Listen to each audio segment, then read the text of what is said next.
Okay, so when we first got here today, we were looking at what was happening with your first part of your takeaway, and we were getting way too much hinge and way too much hand turn with your short game, okay? And when we're using a 52-degree wedge, we're really trying to execute a type of shot, okay?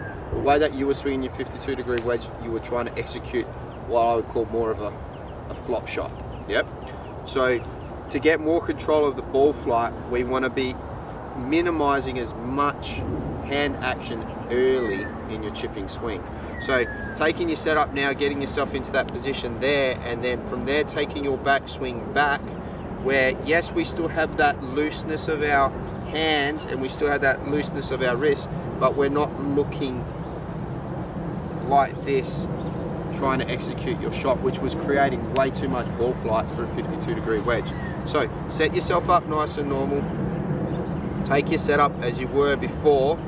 Only change that we're doing is we're trying to not twist and pick up, okay?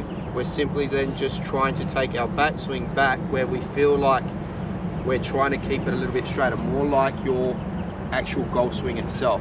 When you're doing your actual golf swing, we don't do this as our first motion. We're actually sweeping away a little bit more in the takeaway. So take your setup, feel like you're swinging that handle back, then from there, turn the body, and then like I said before, don't feel like you're gripping it tight and you're trying to hold it off. You're actually releasing that club head a little bit more through the golf ball. That's the concern that sometimes with you is we talk about getting a little bit more, I guess, one piece through this section. You start to try to then really hold off. From here, take your backswing back, have that looseness in the wrist, and then just release that club head as you turn.